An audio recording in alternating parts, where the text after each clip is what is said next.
October 15, 2025. A small town in southern France. What happened on this day would defy all logical explanation and challenge everything people believed about faith, hatred, and divine intervention. Amina Khalil, a 32-year-old woman, committed an act so shocking that it would send ripples through the entire community. But what followed her actions proved even more inexplicable. Her right hand began to burn from the inside out, with no medical explanation, no natural cause, and no way to stop it. This is not a story about religion dividing people. This is a story about what happens when the line between the physical and spiritual world becomes dangerously thin.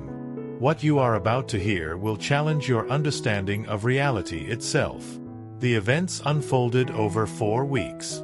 28 days that transformed lives, shattered certainties, and left even the most skeptical questioning what they thought they knew about the world. Amina Khalil arrived in France 7 years before these events. She came from Algeria with her husband, Rashid, seeking better opportunities and escaping economic hardship. They settled in a quiet town near Lyon, a place where old stone churches stood beside modern apartments, where tradition and progress existed in uneasy coexistence. Amina worked as a cleaning assistant at the local hospital. She was known as quiet, diligent, keeping mostly to herself. Her colleagues described her as polite but distant. She wore her hijab with pride, never speaking much about her personal beliefs but making it clear through her actions that her faith defined her identity. Rashid worked in construction. He was more outgoing than his wife, often joking with co-workers, sharing mint tea during breaks. The couple had no children. Those who knew them said this absence weighed heavily on Amina, though she never spoke of it openly. Their apartment was small but clean. Prayer mats lay rolled in the corner. A Quran sat on a shelf, its pages worn from frequent reading. Photos of Amina's family in Algeria hung on the walls, reminders of a homeland that felt increasingly distant with each passing year. But beneath the surface of this ordinary life, something dark was growing inside Amina. A bitterness. A rage that had no clear source but grew stronger with each passing month. She began to notice things she had ignored before. The crucifixes in hospital rooms. The statue of the Virgin Mary in the town square, flowers always fresh at its base. The church bells that rang every Sunday morning, their sound carrying through her bedroom window, interrupting her sleep. These things had existed since her arrival. But now they felt like provocations. Like insults directed specifically at her. Take a moment to consider how resentment grows. It starts small, almost invisible. Then it feeds on itself, growing larger until it consumes everything. The statue of the Virgin Mary stood in the Place de la République, the town's central square. It had been there for over 100 years, erected in 1921 as a memorial to local sons who died in the First World War. The inscription at its base read, "To those who gave everything. May she watch over us all." The statue depicted Mary with her hands outstretched, her face serene, her stone eyes gazing downward with an expression of infinite compassion. Over the decades, the statue had become a focal point of community life. People met there. Children played around its base. During Christmas, a nativity scene surrounded it. For many residents, the statue was simply part of the landscape, as familiar and unremarkable as the fountain nearby or the old oak tree in the park. But for Amina, it had become an obsession. She began taking different routes to avoid passing it. But the town was small, and all roads eventually led through the square. Each time she saw the statue, her jaw would tighten. Her hands would clench into fists. Rashid noticed the change in his wife but couldn't understand its source. He asked her repeatedly what was wrong. She would only say that she felt unwelcome, that she felt the town was rejecting her presence. He tried to reassure her, pointing out neighbors who were friendly, colleagues who respected her work. But his words couldn't penetrate the wall she had built around herself. On the evening of October 12, 2025, Amina stood at her kitchen window, looking out toward the town square in the distance. The statue was barely visible from that angle, but she knew it was there. She had been thinking about it all day, planning something that she couldn't quite articulate, even to herself. The next morning, October 13th, she called in sick to work. It was the first time she had taken an unscheduled day off in 3 years. Rashid left for his construction site at 6 in the morning, kissing her forehead and telling her to rest. She nodded but said nothing. After he left, Amina didn't go back to bed. She sat in the kitchen, staring at the wall, her mind churning with thoughts she couldn't control. Thoughts of humiliation. Thoughts of being an outsider. Thoughts of all the ways the world had failed her. And thoughts of the statue. October 15th, 2025. Tuesday morning. The air was crisp with autumn chill. Leaves in shades of orange and gold littered the cobblestones of the Place de la République. A few elderly residents sat on benches, feeding pigeons. A young mother pushed a stroller past the statue, pausing briefly to adjust her child's blanket. At 9:47 a.m., Amina Khalil entered the square. She wore her usual black abaya and hijab. In her right hand, she carried a plastic bottle. To casual observers, it appeared she might be bringing water, perhaps to water the flowers at the statue's base. Some residents did this occasionally as a gesture of civic pride. But the bottle didn't contain water. Amina had filled it with her own urine. She had done so that morning, her hands shaking as she completed the act, her mind screaming at her to stop even as her body moved forward with terrible determination. She had capped the bottle tightly and placed it in a shopping bag, then left her apartment before she could change her mind. Now, standing before the statue, she felt a strange calm. The rage that had consumed her for months seemed to crystallize into this single moment. This single action that would, in her mind, balance some cosmic scale she couldn't fully understand. She approached the statue. Her breathing was shallow. Her heart pounded so loudly she was certain everyone in the square could hear it. But no one paid her particular attention. She was just another person passing through, another face in the daily rhythm of small-town life. Amina unscrewed the cap with trembling fingers. She looked up at the Virgin's face. For just a moment, something flickered in her mind. A doubt. A question. What exactly did she hope to accomplish? But the doubt passed as quickly as it came. She raised the bottle and poured its contents over the statue's face and chest. The liquid ran down the white stone, creating dark streaks, pooling at the statue's feet. For 3 seconds, nothing happened. The square continued its normal activity. Birds chirped. A car passed on the nearby street. Then someone screamed. An elderly woman sitting on a bench had seen everything. She stood up, pointing at Amina, her voice shrill with shock and outrage. Within seconds, others turned to look. The young mother with the stroller stepped back, her hand covering her mouth. A man in a business suit pulled out his phone and began recording. Amina stood frozen, the empty bottle still in her hand. She had expected to feel triumphant, vindicated. But instead, she felt nothing. Just a cold emptiness spreading through her chest. Then the burning began. It started as a tingling sensation in her right palm, the hand that had held the bottle. Amina looked down at it, confused. The tingling intensified rapidly, transforming into heat. Within seconds, the heat became unbearable pain. She dropped the bottle. It clattered on the cobblestones. She grabbed her right hand with her left, squeezing it, trying to understand what was happening. The pain grew exponentially. It felt as though someone had plunged her hand into a furnace. Amina screamed. Not the scream of protest or anger, but of genuine agony. She fell to her knees, cradling her hand against her chest. Tears streamed down her face. The pain was like nothing she had ever experienced. It consumed all thought, all awareness beyond the terrible burning that radiated from her palm up through her wrist and forearm. People rushed toward her.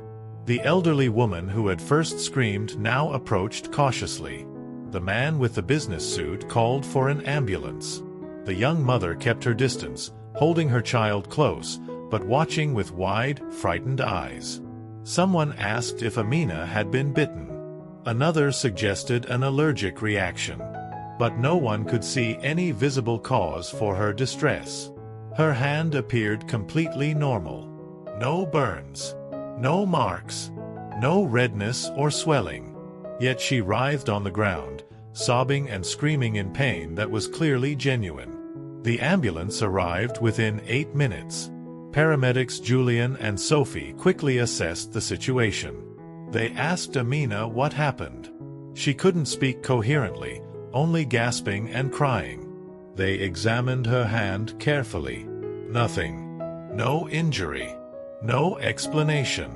They administered pain medication. It had no effect. They tried cooling packs.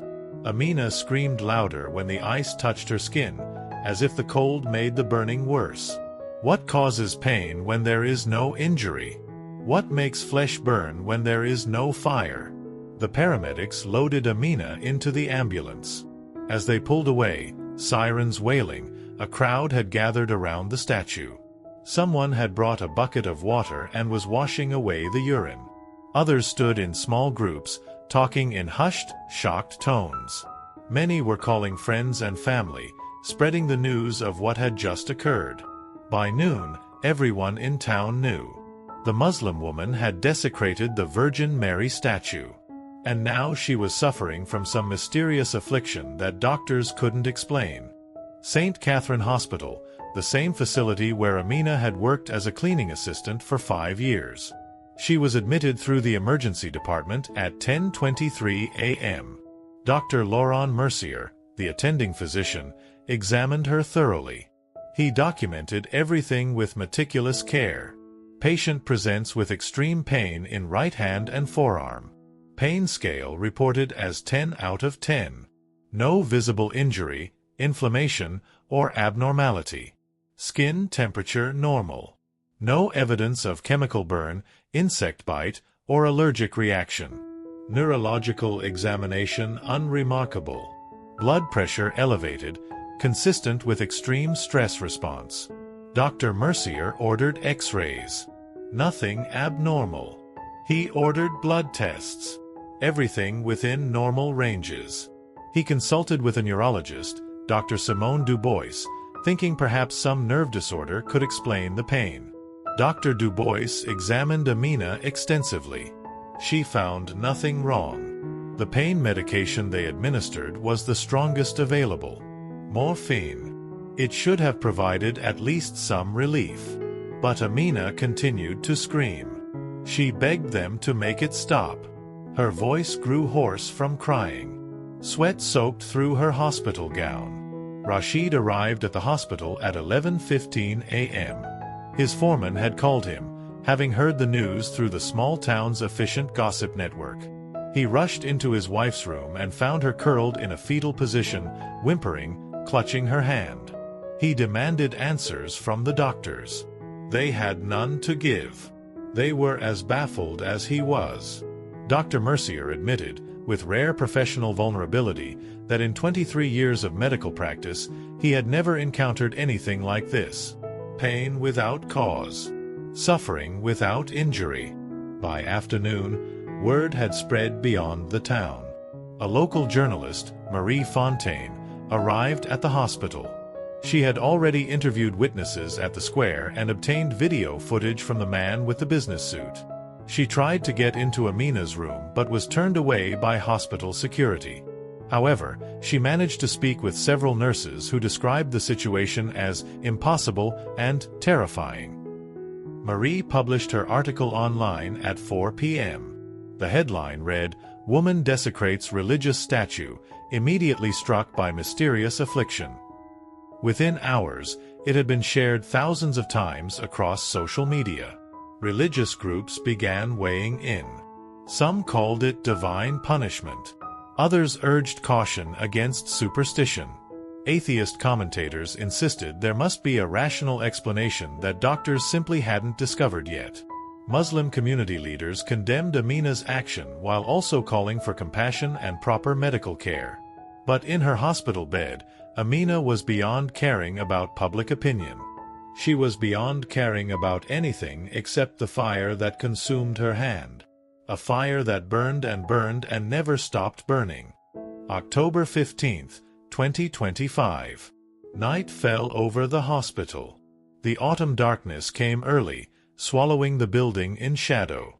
In room 412, Amina lay in her bed, exhausted but unable to sleep. The pain had not diminished. Not even slightly. 6 hours of constant agony had left her mentally shattered. Rashid sat in a chair beside her bed. He hadn't left. He held her left hand gently, afraid to touch the right one. He prayed quietly in Arabic, reciting verses from the Quran, hoping for relief that didn't come. At 11:30 p.m., something changed. Amina suddenly went quiet. The whimpering stopped. Rashid looked up, alarmed, thinking she might have passed out. But her eyes were open, staring at something across the room. "Do you see her?" Amina whispered. "See who?" Rashid asked, following her gaze. He saw nothing but the empty wall, the closed door, the dim light from the hallway filtering through the window. "The woman. In blue. She's standing right there." Rashid felt a chill run down his spine. "There's no one there, Amina. You're hallucinating from the pain and medication." But Amina shook her head slowly. "No. She's real. She's looking at me. Her face, it's the same face. From the statue." Rashid stood up quickly and went to the wall where Amina was staring. He waved his hand through the empty air. "There's nothing here. You need to rest." Amina began to cry again, but differently this time. Not from physical pain, but from something deeper. "She's asking me why. She's asking me why I did it. Amina, please." She's crying. Her face is so sad. She's not angry. She's just sad. For the next 10 minutes, Amina spoke to the empty wall. She apologized. She tried to explain. She sobbed out her frustrations, her feelings of alienation, her rage at feeling like an outsider in this country that would never truly accept her. She confessed to feeling abandoned by Allah, to feeling that her prayers went unheard, her suffering unnoticed by heaven. Rashid listened in horror and heartbreak. His wife was falling apart before his eyes, and he was powerless to help her. Finally, Amina fell silent. Her eyes closed. Her breathing slowed. She slipped into an exhausted sleep. The pain was still there. He could see it in the tension of her face even in sleep, but at least she had some momentary escape. Rashid stepped into the hallway. He called the nurse and explained what had happened. The nurse, a kind woman named Elodie, nodded sympathetically. "The mind does strange things under extreme stress. We'll monitor her closely." But as Rashid returned to his chair beside his wife's bed, he couldn't shake a disturbing feeling. When Amina had been talking to the empty wall, for just a moment, he had felt something. A presence in the room. Something he couldn't see but could somehow sense. He shook his head, dismissing the thought. Exhaustion and stress were affecting him too. October 16, 2025. Dawn broke gray and cold. Amina woke to find the burning in her hand unchanged. No better. No worse. Just the same relentless agony. Dr. Mercier came in for morning rounds with a team of specialists. A dermatologist. A rheumatologist. A psychiatrist. They examined her from every angle, asking questions, running more tests. By afternoon, they had ruled out every possible physical cause. Dr. Martine Rousseau, the psychiatrist, spent an hour with Amina. She concluded that while Amina was clearly under extreme psychological distress, there was no indication of psychosomatic disorder that would explain pain of this magnitude. The mind can create pain, Dr. Rousseau explained to the medical team in a conference room down the hall. But not like this. Not continuously. Not at this intensity. Something else is happening here. What do you suggest? Dr. Mercier asked. Dr. Rousseau hesitated. I don't know. This is outside my expertise. Outside anyone's expertise, I think. Meanwhile, in the town square, something unexpected was happening. People were gathering around the Virgin Mary statue. Not just a few people, but dozens. Then hundreds. They brought flowers, candles, rosaries. They prayed. Some sang hymns. Others stood in silence. A makeshift vigil had formed. Some came out of genuine devotion. Others out of curiosity. Still others motivated by something they couldn't quite articulate, a need to be part of something larger, something mysterious and possibly sacred. Father Antoine Moreau, the priest of the local Catholic Church, arrived at the square around 2 p.m. He was a man in his 60s, with white hair and gentle eyes. He had served this community for 22 years. He stood before the statue, now clean again, and addressed the crowd. What happened here yesterday troubles us all. An act of desecration. An act of hatred. But also something inexplicable. Let us not be quick to judge. Let us not claim to understand the workings of the divine. Let us pray for healing. For the woman in the hospital. For our community. For understanding. His words were measured, careful. But they couldn't control the narrative that was already spreading. On social media, the story was mutating. Some called it a miracle. Divine retribution. Proof of God's existence and his protection of the faithful. Others called it mass hysteria, coincidence, or outright fraud. Would you believe in divine intervention if you witnessed something that defied all natural explanation? By evening of October 16th, news crews from Lyon and Paris had arrived. The small town square was bathed in the lights of television cameras. Reporters interviewed residents, asking for their perspectives, their beliefs, their fears. October 17th, 2025. The story went national. Major news networks picked it up.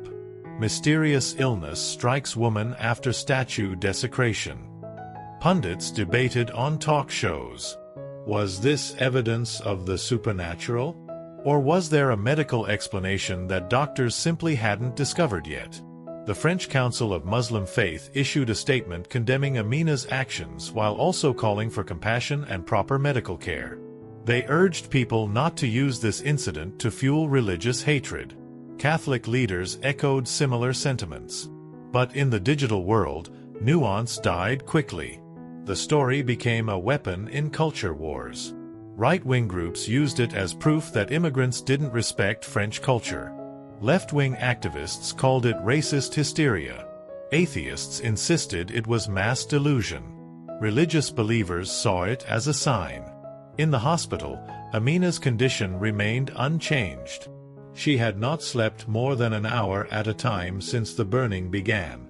Her body was shutting down from exhaustion. Dr. Mercier put her on 4 fluids and nutrients. He considered sedating her completely, putting her in a medically induced coma to give her body rest, but he worried about the ethical implications without understanding what was actually wrong. Rashid barely left her side. He had taken leave from work. He prayed 5 times a day in the hospital chapel, a small interfaith space with symbols from multiple religions. He felt torn between his faith, his love for his wife, and his inability to understand what was happening. On the morning of October 18th, a visitor came to the hospital. Father Antoine Moreau asked to see Amina. Rashid initially refused, but the priest was gentle and persistent. "I don't come to judge," Father Moreau said. "I come to offer whatever help I can. If there is a spiritual dimension to her suffering, perhaps I can provide some comfort." Rashid reluctantly agreed. Father Moreau entered Amina's room. She was awake, staring at the ceiling, tears running down her temples. The priest approached slowly, making no sudden movements. "My child," he said softly, "I am here if you wish to talk." Amina turned her head slightly. Her eyes were red, sunken, hollow. "Your God is punishing me. I don't believe God works that way." "Then why?" Her voice cracked. "Why won't it stop?" Father Moreau sat in the chair beside her bed. "I don't know. I wish I had answers. But I know this. Whatever is happening, you are not beyond compassion. You are not beyond forgiveness. I can't be forgiven. Not for this. Not by your religion. Forgiveness isn't about religion. It's about truth. About acknowledging harm and seeking to repair it, if possible. Tell me, why did you do it? What brought you to that moment?" And so, for the first time, Amina talked. She spoke about feeling invisible, about being treated as a second-class citizen despite years of living in France, working hard, paying taxes, following laws. She talked about the constant microaggressions, the way people looked at her hijab, the way conversations would stop when she entered a room at work, the way her existence seemed to make others uncomfortable. She talked about her childlessness and the shame it brought in her family, about her mother's letters from Algeria asking when she would finally have a baby, as if it were a choice, as if she hadn't been trying for 7 years, about the fertility treatments that failed, about the doctors who suggested she pray more, as if faith were a cure for blocked fallopian tubes. She talked about feeling abandoned by God, by her homeland, by her adopted country, by everyone. Father Moreau listened without interrupting. When she finished, exhausted from speaking, he said quietly, "Thank you for sharing your pain with me. I don't pretend to understand all of it, but I hear you, and I believe your suffering is real. The burning is real too. I believe that as well. What do I do?" Father Moreau considered carefully before answering. "I think you need to return to the square, to the statue. Not to desecrate it again, but to face what you did. To make peace with it if you can." Amina shook her head. I can't move. The pain. Perhaps the pain won't stop until you do." October 20th, 2025. Against all medical advice, Amina insisted on leaving the hospital. The doctors couldn't legally keep her if she was lucid and made the choice voluntarily. They made her sign discharge papers acknowledging she was leaving against medical recommendation. Rashid pushed her wheelchair through the hospital corridors. Amina clutched her right hand against her chest. The burning had not diminished even slightly in 5 days. 5 days without sleep, without peace, without a single moment of relief. A crowd had gathered at the hospital entrance. News of her impending departure had leaked. Reporters called out questions. Cameras flashed. Security guards formed a barrier, allowing Rashid to get his wife to their car. The drive to the town square took 7 minutes. Those 7 minutes felt eternal. Amina closed her eyes, breathing shallowly, preparing herself for what she had to do. When they arrived at the Place de la République, they found hundreds of people gathered. The vigil that had begun days ago had continued, growing larger. Candles covered the ground around the statue. Flowers were piled so high they nearly obscured the base. Rashid parked as close as he could. He helped Amina out of the car. She could barely stand. Her legs shook. Only his arm around her waist kept her upright. The crowd fell silent as they recognized her. Whispers rippled through the assembly. Some faces showed anger. Others showed curiosity. A few showed genuine compassion. Father Moreau was there. He stepped forward. "Let her through. Please. Give her space." The crowd parted. A narrow pathway opened between them and the statue. Amina walked slowly, each step an enormous effort. Her entire body trembled. Sweat beaded on her forehead despite the cold October air. She reached the statue, looked up at the serene face. The same face she had desecrated 5 days ago. The same face that had haunted her hospital room in visions. Amina sank to her knees on the cold cobblestones. She raised her burning hand toward the statue. Tears streamed down her face. "I'm sorry," she whispered. Then louder, "I'm sorry." And then she said something that shocked everyone present, including herself. "I don't ask for forgiveness. I ask for understanding. I ask to be seen, not as a symbol, not as an outsider, but as a person who is broken, who is suffering, who made a terrible mistake." The crowd remained silent, hundreds of people holding their breath. Amina continued, her voice stronger now. "I hated this statue because I hated what I thought it represented. Exclusion, privilege, a religion that has power while mine is viewed with suspicion. But I was wrong. This statue doesn't represent any of that. It represents a mother's love, compassion, and I desecrated it because I couldn't face my own pain." She lowered her head until it touched the cobblestones. Her body shook with sobs. And then, something happened. The burning in Amina's hand began to fade. Not gradually, not slowly, but suddenly, like a switch had been flipped. The searing agony that had consumed her for 5 days simply stopped. Amina gasped. She sat up quickly, looking at her hand in disbelief. She flexed her fingers, turned her wrist, pressed her palm against her face. No pain, nothing. Just normal, healthy sensation. She stood up on trembling legs, holding her hand before her eyes. "It stopped," she said, her voice barely audible. "It stopped." The crowd erupted. Some people cheered. Others cried. Many fell to their knees in prayer. A few skeptics in the crowd insisted it was psychological, that guilt and confession had released psychosomatic pain. But most present that day believed they had witnessed something beyond natural explanation.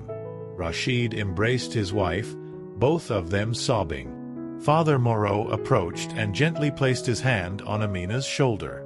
She turned to him, her face transformed. The hollow, haunted look was gone. In its place, something like peace. News cameras captured everything. Within an hour, the video was everywhere. Miracle in French Town Square.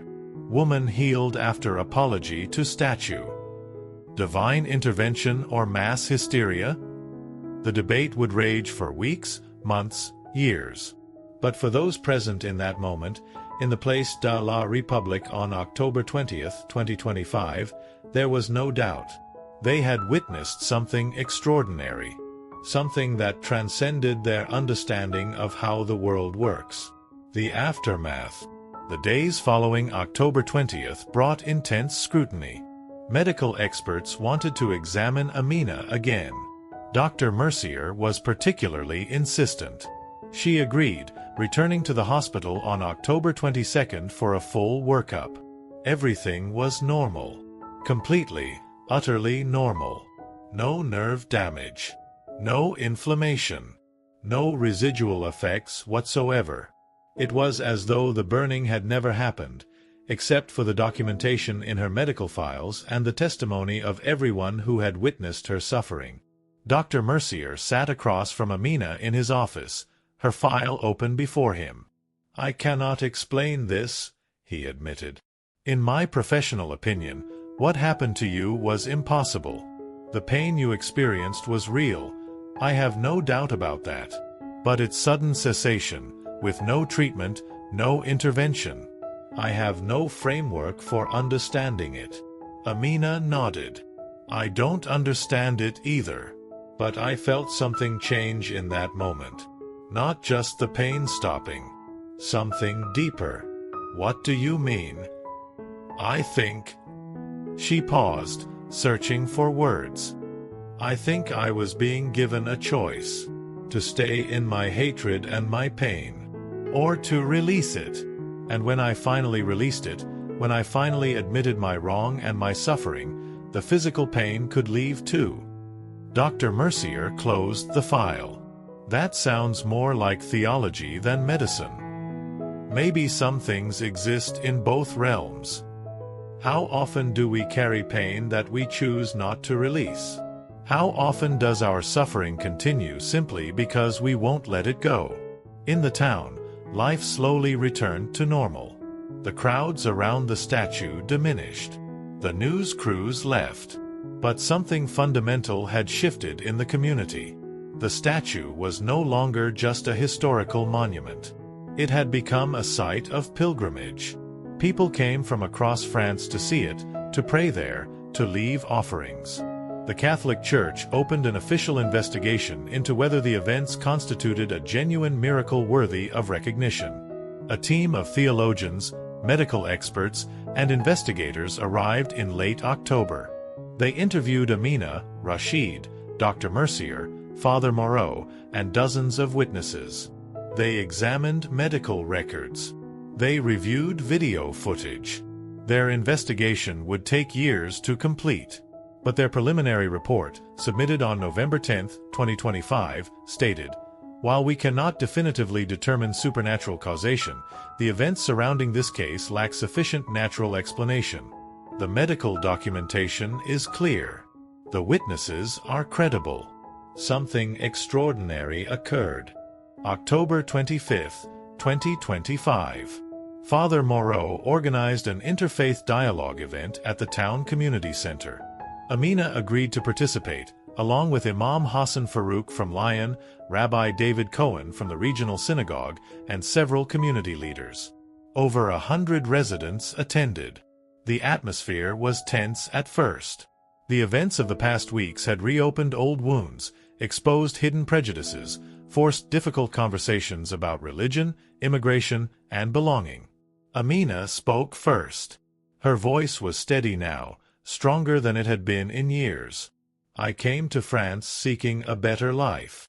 But I never felt I belonged here. I never felt seen. I let that pain turn into hatred. I let it drive me to do something unforgivable. I desecrated something sacred, not because of my faith, but because of my pain." She paused, looking around the room. "What happened to me afterward? The burning, the healing, I don't fully understand. Maybe it was divine intervention. Maybe it was something psychological. Maybe it was both. But it taught me something crucial. Our pain doesn't justify our cruelty. Our suffering doesn't give us permission to hurt others or violate what they hold sacred." Imam Farouk spoke next. "As Muslims, we are taught to respect all prophets, including Isa, Jesus, and his mother Marian. What Sister Amina did does not represent Islam. It represents one woman's pain expressing itself in a destructive way. We must acknowledge that pain while also condemning the action."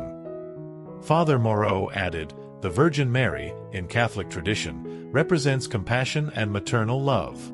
She intercedes for all people, regardless of their faith. If this incident teaches us anything, it's that divine love transcends our human divisions.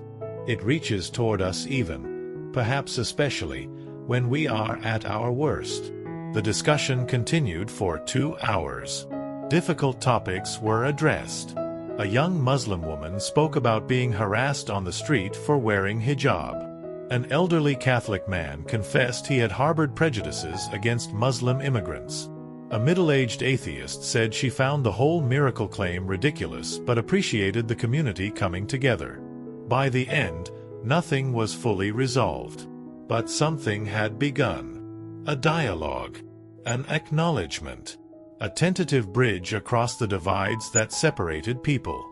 November 1, 2025. All Saints' Day. The Catholic Church's investigative team had been working for a week, gathering evidence and testimony. Their work was thorough and skeptical.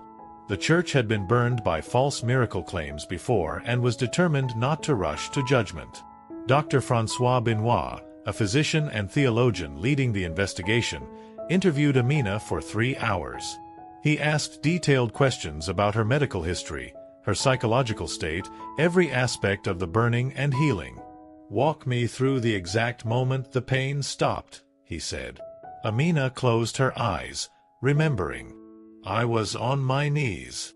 I had just apologized, not just for the desecration, but for letting my pain turn into hatred.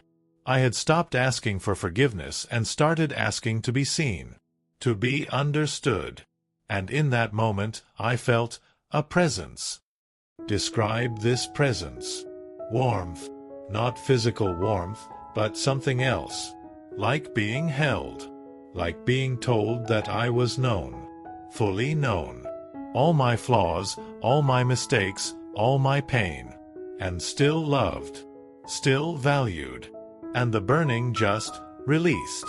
Like a fist that had been clenched for days suddenly opening." Dr. Benoit wrote notes carefully. "Did you see anything? Hear anything? No. Just that sense of presence. Of being held." Similar interviews were conducted with medical staff, witnesses, and community members. The team examined Amina's medical records line by line. They consulted with specialists in psychosomatic disorders, neurology, and pain management. They brought in a physicist to see if any environmental factors could explain the phenomenon. Every avenue led to the same conclusion: no natural explanation. Dr. Benoit's colleague, Sister Marguerite, a nun with a doctorate in theology, noted in her report, "What strikes me most is not the physical healing, but the spiritual transformation. This woman emerged from her suffering fundamentally changed.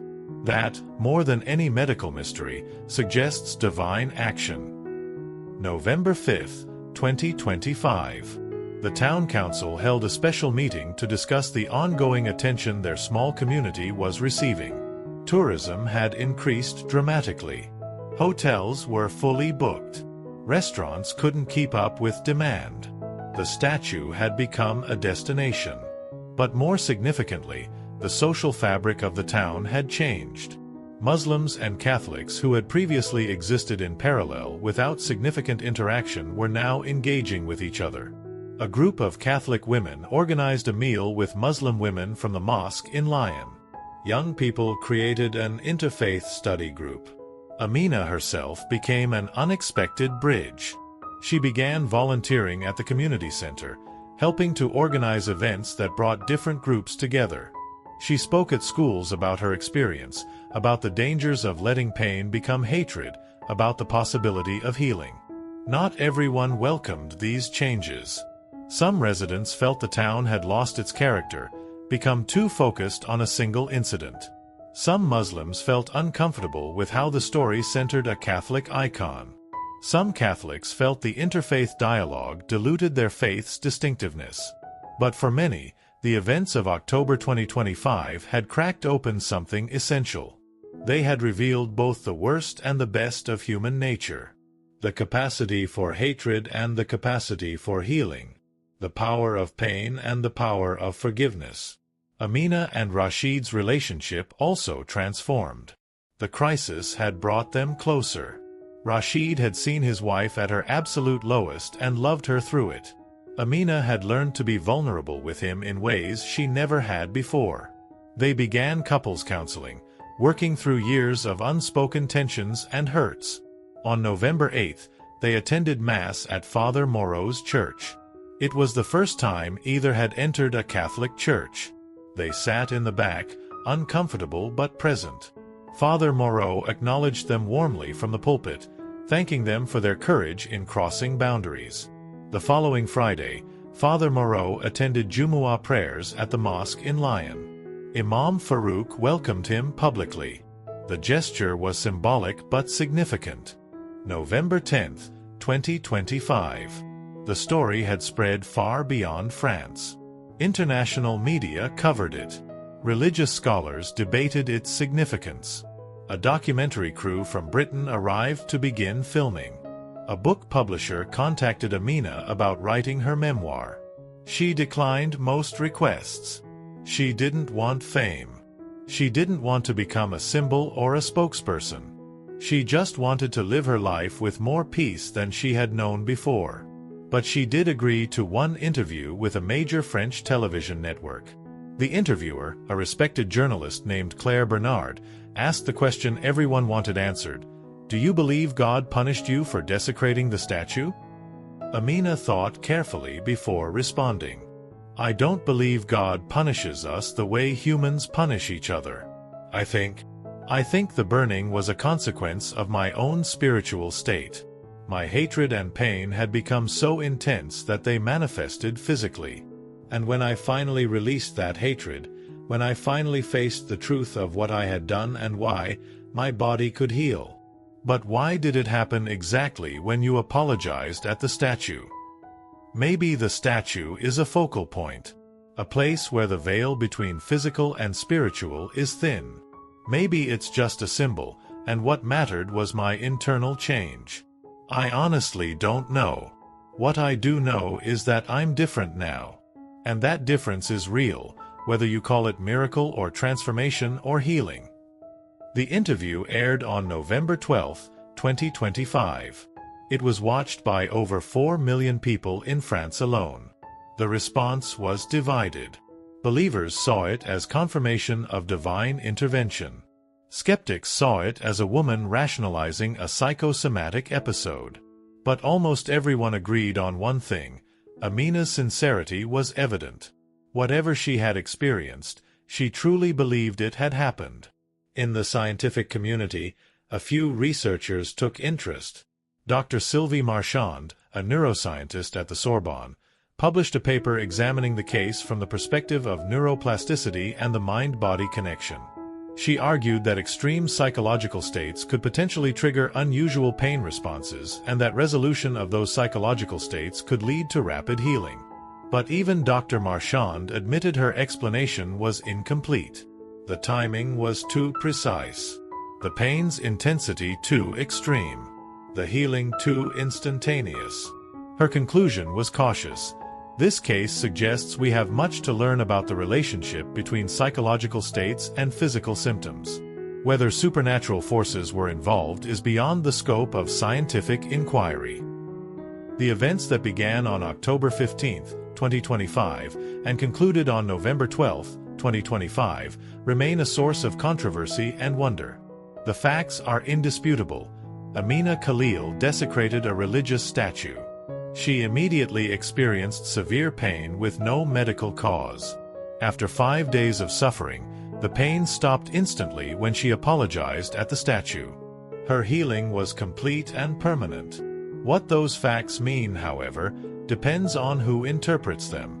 For people of faith, they represent divine intervention, evidence that the spiritual realm intersects with our physical world in ways we rarely perceive. For skeptics, they represent the power of the mind, the complex relationship between psychology and physiology. Perhaps both perspectives contain truth. Perhaps the divine works through the natural rather than in opposition to it. Perhaps miracles don't violate natural law but reveal layers of natural law we don't yet understand. What cannot be disputed is the transformation. Amina Khalil emerged from her suffering a changed person. The bitter, isolated woman who desecrated a statue became someone who could bridge divides, who could speak honestly about her pain while taking responsibility for her actions, who could forgive herself and be forgiven by others. The town itself was transformed. What could have been an incident that deepened divisions instead became an opportunity for dialogue and understanding. Not everyone participated. Not everyone changed their prejudices. But enough did to make a difference. The statue stands in the Place de la République still.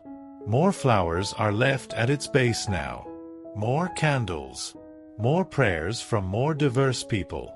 It has become, in a strange way, a monument not just to Catholic faith but to the possibility of reconciliation, to the power of facing our actions honestly, to the hope of healing. Consider your own life. What pain do you carry that you refuse to release? What hatred have you nurtured that burns you from within? What apology have you failed to make? What truth have you failed to face? The lesson of Amina Khalil's story is not primarily about religion or miracles. It's about the human capacity to be trapped by our own pain and the human capacity to be freed from it. Sometimes that freedom comes through dramatic intervention. More often, it comes through the hard work of honesty, vulnerability, and willingness to change. The burning in Amina's hand was real. But it was only a physical manifestation of a burning she had carried for much longer. The burning of resentment, of feeling unseen, of rage without outlet. When she finally addressed the deeper burning, the physical one could release. How many of us carry similar burnings? Different in manifestation, perhaps, but just as real. The slow burn of old grudges. The smoldering resentment of past hurts. The fire of shame we can't extinguish. The heat of anger we feed daily with our thoughts. And how many of us stand before our own metaphorical statues, symbols of what we resent, fear, or hate, unable to move forward until we find the courage to be honest about our pain and our choices. The story of the Muslim woman who threw urine on a Virgin Mary statue and then experienced mysterious burning is ultimately a story about all of us. About our capacity for desecration and healing. About our ability to harm and to reconcile. About the mysterious ways that truth and honesty can lead to freedom. As November 12, 2025, came to a close, Amina Khalil sat in her small apartment with her husband, drinking mint tea, looking out the window toward the town square. She could see the statue in the distance, illuminated by streetlights. She felt no hatred now, only a strange gratitude. "Do you think it really was a miracle?" Rashid asked, breaking the comfortable silence. Amina considered the question. "I think healing is always a kind of miracle. Whether it comes from God directly or through the complex workings of our own bodies and minds. Maybe that distinction doesn't matter as much as we think. What matters is that I was broken, and now I'm being put back together. Are you happy we stayed here? In this town? Yes. I belong here now. Not because anyone gave me permission, but because I finally gave myself permission. I finally stopped waiting to be accepted and started being honest about who I am, pain and all." They sat together in silence, watching the lights of the town square, two people who had weathered an impossible storm and emerged on the other side, changed but whole. The statue stands. The town continues. The mystery remains. And somewhere in the space between doubt and faith, between pain and healing, between desecration and reconciliation, truth waits for those brave enough to face it. What will you do with the burning you carry? Will you let it consume you? Or will you find the courage to kneel before whatever statue represents your pain and finally, honestly, let it go? That choice belongs to you. As it belonged to Amina. As it belongs to all of us. The story is complete. But the questions it raises endure. And perhaps that's exactly how it should be.